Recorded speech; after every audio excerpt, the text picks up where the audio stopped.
Urdu world سری نگر اور GNK کی طرف سے آپ سبھی کا استقبال ہے۔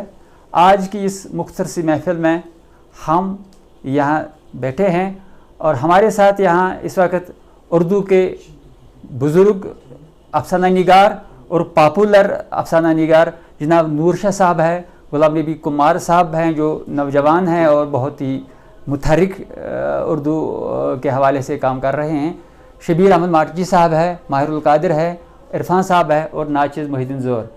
اس محفل میں ہم دعوت دیں گے جناب وحشی سعید صاحب کو، وہ ہمیں اپنا تازہ کوئی مختصر افسانہ سنائے۔ وحشی صاحب۔ شکریہ۔ السلام علیکم ناظرین، میں آپ کے پیش خدمت بعنوان انوکھے شہر کا سفید گھوڑا افسانہ کر رہا ہوں۔ کیا لیلا کالی تھی؟ ہر بار مجنون کا ایک ہی جواب ہوتا تھا، میری آنکھوں سے دیکھو۔ یہ ان دنوں کی بات ہے جب میں چوتھی میں پڑھتا تھا اور میں نے پہلی بار لیلا مجنون کی کہانی سنی تھی۔ شہر خاص کے علاقہ فتح قدل میں جہلم کے کنارے پر میرے دادا کا کشمیری دستکاری اور جواہرات کا شو روم تھا۔ اسی شو روم میں یورپی خریدار بھی آتے جاتے رہتے تھے۔ اسی شو روم سے حسب عادت جب میرے دادا عشاء کی نماز پڑھنے جایا کرتے تھے تو اس دوران ایک کاریگر جس کا اپنے کام کی وجہ سے شو روم پر آنا جانا رہتا تھا مجھے کہانیاں سناتا تھا۔ یہ کہانیاں مختلف مراقہ آرائیوں سے اور پیار و محبت وغیرہ کی ہوا کرتی تھی۔ ان کہانیوں نے مجھے افسانوی دنیا کا گرویدہ بنا دیا تھا۔ 9 برس کی عمر میں نے پہلی بار روزہ رکھا تھا۔ میرا 10واں روزہ چل رہا تھا جب گرمی اپنی انتہا پر پہنچ گئی تھی۔ میرے بڑے چاچا نے میرے دادا سے کہا تھا میں اس لڑکے کو کچھ دیر کے لیے شکارا میں سیر کے لیے لے جاتا ہوں۔ دادا نے جواب دیا یہ لڑکا روزے سے ہے۔ چاچا پھر کہنے لگے افطاری ہونے تک میں اس کو واپس لے آؤں گا۔ بڑے چاچا نے مجھے شو روم کے نزدیک والے گھاٹ سے شکارے میں اتارا۔ دریائے جہلم میں شکارہ چلتا رہا اور ایک جگہ دریا کے کنارے رک گیا۔ چاچا نے میرے ہاتھ کو اپنے ہاتھ میں لیا۔ شکارے سے باہر آتے ہم سڑک پر آ گئے۔ میں نے زندگی میں پہلی بار ایک شاندار عمارت کے سامنے سفید گھوڑا دیکھا۔ یہ ایک ایسا گھوڑا تھا جو نہ صرف قداور، خوبصورت اور شاندار گھوڑا تھا اور آنکھوں میں ایسی چھبی چھوڑ کے جاتا تھا جیسے لیلا نے مجنون کی آنکھوں میں چھوڑی تھی۔ اس بات کا اندازہ ہونے میں مجھے زندگی کے اور 10 برس لگے کہ میرے چاچا نے مجھ سے کہا رکو۔ وہ سڑک پر رکھے ہوئے سفید گھوڑے کے بت کے سامنے والی دکان میں داخل ہو گئے۔ کچھ دیر کے بعد وہ دکان سے باہر آ گئے۔ پھر میرا ہاتھ اپنے ہاتھ میں لے کر سڑک کے پار ان دنوں کے مشہور ریسٹورنٹ میں داخل ہو کر کہنے لگا چل تجھے کھانا کھلاتا ہوں۔ چاچا میرا روزہ ہے، تم بچے ہو، دھوپ میں بھی سحری کھا سکتے ہو۔ جب میرے سامنے روغن جوش رکھا گیا تو میرا من للچایا اور اس طرح میرا روزہ دھوپ والی سحر کی نظر ہو گئی۔ جب میں شو روم واپس پہنچ گیا تو روزہ کھولنے کا وقت تھا۔ دادا نے اپنے ملازم سے کہا بچے کو افطاری کراؤ۔ مجھ سے رہا نہ گیا، میں نے دادا سے کہہ دیا دادا میں نے دھوپ والی سحری کھائی ہے۔ دادا کچھ دیر میرے چہرے کو تکتے رہے اور پھر غضبناک آنکھوں سے میرے چاچا کی طرف دیکھنے لگا، بچے کو سفید گھوڑے پر سوار مت کراؤ۔ اور پھر میری طرف مخاطب ہو کر کہنے لگا اپنے چاچا سے دور رہا کرو۔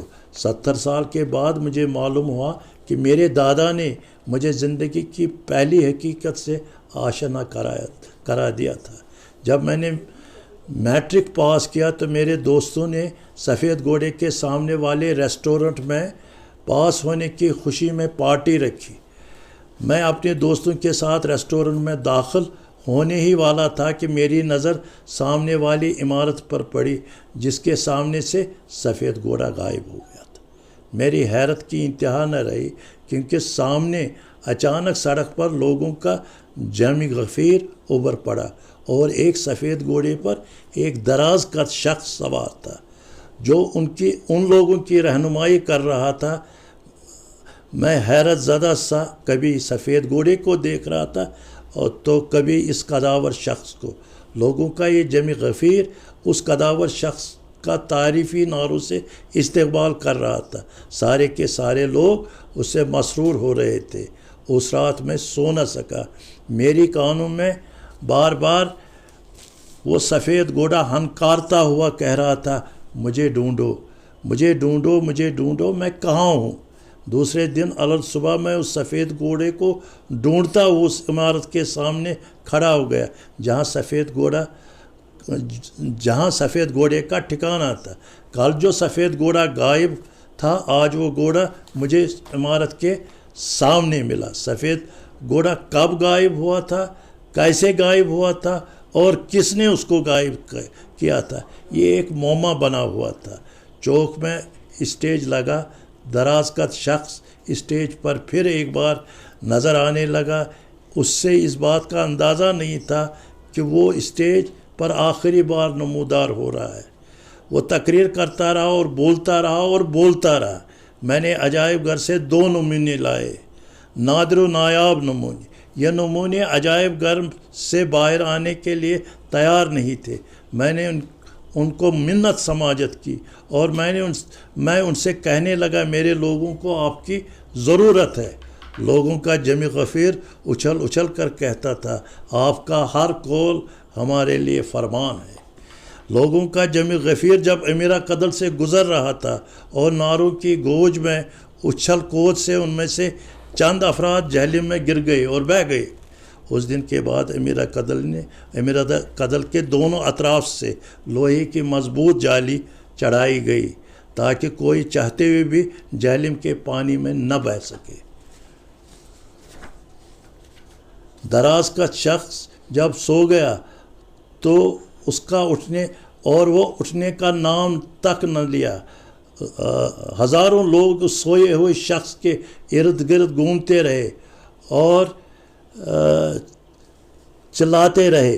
ان میں سے ہر ایک چاہتا تھا کہ وہ درازگت نیند سے جاگے اور ایک بار ان سے مخاطب ہو جائے، لیکن ایسا ہوا نہیں۔ پھولوں کی سجی ہوئی گاڑی پر میں اس درازگت شخص کو رکھا گیا اور سارے شہر میں اس کی میت کو پھرایا گیا۔ جب میت سفید گھوڑے کے سامنے سے گزری تو لوگوں نے سفید گھوڑے کی آنکھوں میں چند آنسو آتے ہوئے تھے اور پھر جذب بھی ہوئے۔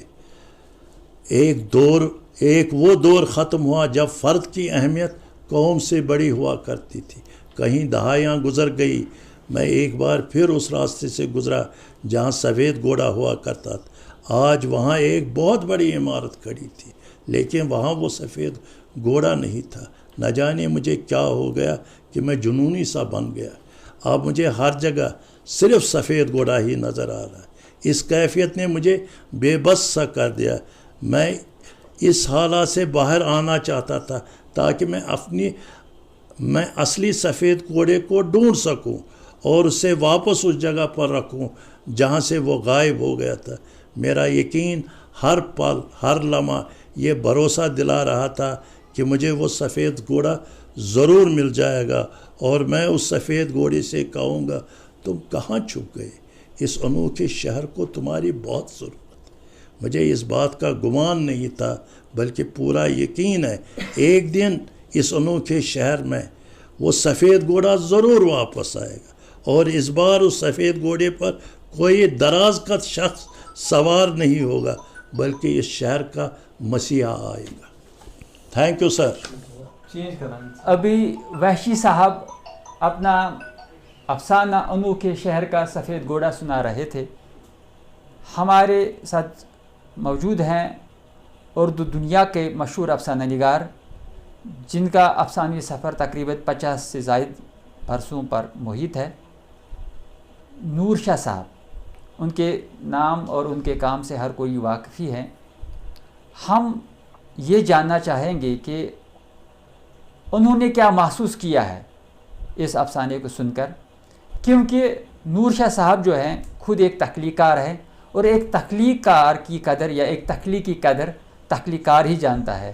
ایک بچے کی قدر ایک دوسری ماں ہی جانتی ہے، اپنی ماں اور دوسری ماں ہی جس نے بچے کو جنم دیا ہے وہی جانتی ہے. اس لیے ہم عرض کر رہے ہیں جناب نور شاہ صاحب سے کہ وہ اس افسانے کے بارے میں اپنے کچھ تاثرات سے ہمیں نوازیں. واحد صاحب کا کہ لکھنے کا اپنا انداز ہے، ایک منفرد انداز، اور وہ نہایت خوبصورت سے اپنی کہانیوں کو ہمارے سامنے رکھتے ہیں. اس میں کوئی دو رائے نہیں کہ علامتی انداز میں ان کی کہانیاں بہت مقبول ہو رہی ہیں، ہو بھی چکی ہیں اور ہو بھی رہی ہیں. اس کہانی کے تعلق سے میں یہ کہنا چاہوں گا کہ وہ گھوڑا، سفید گھوڑا، میں نے اپنی بچپن اور لڑک میں دیکھا تھا، اور مجھے آج بھی اس سفید گھوڑے کی تلاش ہے. شاید اس تلاش میں ہماری بہت ساری آرزویں، تمنائیں مشیدہ ہیں. افسانہ واقعی دل ہلانے والا تھا، جس میں سب سے پہلی بات یہ ہے کہ ثقافت کی تلاش. اکثر ہم جو ہے آج کی بات کرتے ہیں، پاسٹ کو بھولتے ہیں، جبکہ ہمارا جو ماضی تھا وہ بہت رنگین تھا، بہت اچھا تھا، بہت شاندار تھا. ٹھیک ہے ہم آج کی ٹیکنالوجی یا آج کے مسائل کی بات کریں گے، مگر آج کے مسائل ہیں، مگر ہمیں ایک بار مڑ کر دیکھنا چاہیے کہ ہم کیا تھے، ہماری جڑ کہاں ہے، ہماری ثقافت کیا ہے، ہماری ہسٹری کیا ہے، ہماری زمین کیا ہے، ہم کس زمین سے جڑے ہوئے ہیں. اور یہاں افسانہ نگار جو ہے اپنی زمین سے جڑ کر بات کرنے کی کوشش کرتا ہے. دوسری بات یہ ہے کہ جو ٹیکنیکس کی جب ہم بات کریں گے تو ٹیکنیکس میں آج کل جو ہے مکس ہوا ہے، سب اصناف جو ہے مکس ہوئے، خاص کر فکشن میں ہم نے بہت آزادی لے لی ہے. آزادی کا مطلب یہ نہیں کہ آپ فکشن کرافٹ سے دور ہوتے جائے، ایسی بات نہیں ہے. بات یہ ہے کہ جو نثری اصناف ہے، نان فکشنل جینرز جو ہے، ان کو بھی ہم افسانے میں یوز کر سکتے ہیں. جتنے بھی آج کل اروندھتی رائے سے لے کے نیتا دیسائی یا جتنے بھی ناول لکھے گئے ہیں، جتنے بھی بڑے بڑے فکشن پارے لکھے گئے ہیں، ان میں مکسڈ سب کچھ چلتا ہے.